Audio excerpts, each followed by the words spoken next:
విదేశీ విద్య అంటే ఇప్పుడు కాదు, గత 30-40 దాదాపు 50 సంవత్సరాల నుంచి కూడా విపరీతమైన ఇంట్రెస్ట్ ఉన్న ఒక విషయం పేరెంట్స్కి, పిల్లలకు కూడా. ఈ మధ్యకాలంలో అమెరికా విధానాలు కొంచెం టైట్ అయ్యాక చాలామందికి డౌట్స్ బయలుదేరాయి. అసలు మాస్టర్స్ ఎడ్యుకేషన్ మనం పర్సూ చేయాలంటే ఏ దేశానికి వెళ్తే బెటరు? యూఎస్ఏ బెటరా, యూకే బెటరా, ఇంకేమైనా దేశాలు బెటరా? వీటన్నిటికీ సమాధానాలు చెప్పడానికి we have a one stop solution. వీసోర్స్ overseas education consultants వాళ్ళు గత 20 సంవత్సరాల్లో చాలామంది విద్యార్థుల్ని పంపించడమే కాదు, వాళ్ళని చక్కగా సెటిల్ చేశారు. వాళ్ళకి పిఆర్ వచ్చే వరకు కూడా ఒక గైడ్ లాగా, అడ్వైజర్ లాగా ఉంటూ వచ్చారు. Let's find out about masters education ఇతర దేశాల్లో ఎలా ఉంటుందని చెప్పి. I have with us director of admissions from this agency. మనతో పాటు అక్రమ్ గారు ఉన్నారు. Let's talk to him. నమస్కారం అండి. నమస్తే మేడం. అక్రమ్ గారు, ఈ విదేశీ విద్య అంటే ఈ పిచ్చి అది ఎందుకండి అది బాగా పెరుగుతుంది?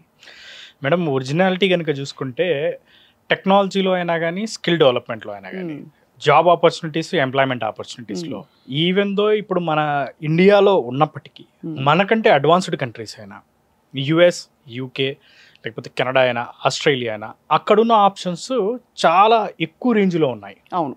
And even though course complete అయిపోయిన తర్వాత వాళ్ళకి జాబ్ ఆపర్చునిటీస్ ఉండడమే కాకుండా శాలరీ ప్యాకేజెస్ కూడా బ్రహ్మాండమైన శాలరీ ప్యాకేజెస్ ఉన్నాయి.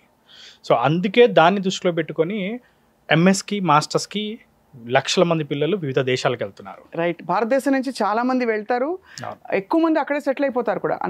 అంత ఆపర్చునిటీస్ ఓపెన్ అప్ అయిపోతాయి. మన దగ్గర నుంచి చూసుకుంటే యుఎస్ విపరీతంగా వెళ్తారు. సో యుఎస్తో పాటు ఇప్పుడు ఎమర్జింగ్ కంట్రీ అంటే ఆల్మోస్ట్ ముందు కూడా వెళ్ళారు, ఇప్పుడు కూడా వెళ్తున్నారు యూకే కానివ్వండి, కెనడా, ఆస్ట్రేలియా కూడా వెళ్ళే స్టూడెంట్స్ ఉన్నారు.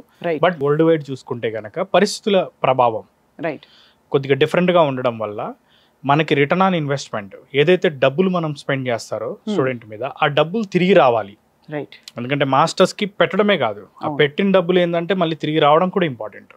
సో దాన్ని దృష్టిలో పెట్టుకుంటే budget wise, jobs wise, even PR options, even though visa conditions, ఇప్పుడున్న పరిస్థితుల్లో వీసా కండిషన్స్ కూడా చాలా ఇంపార్టెంట్. అవునవును. సో వీటన్నిటిలో దృష్టిలో పెట్టుకుంటే UK is the best option. UK is the best option ఇప్పుడు. అది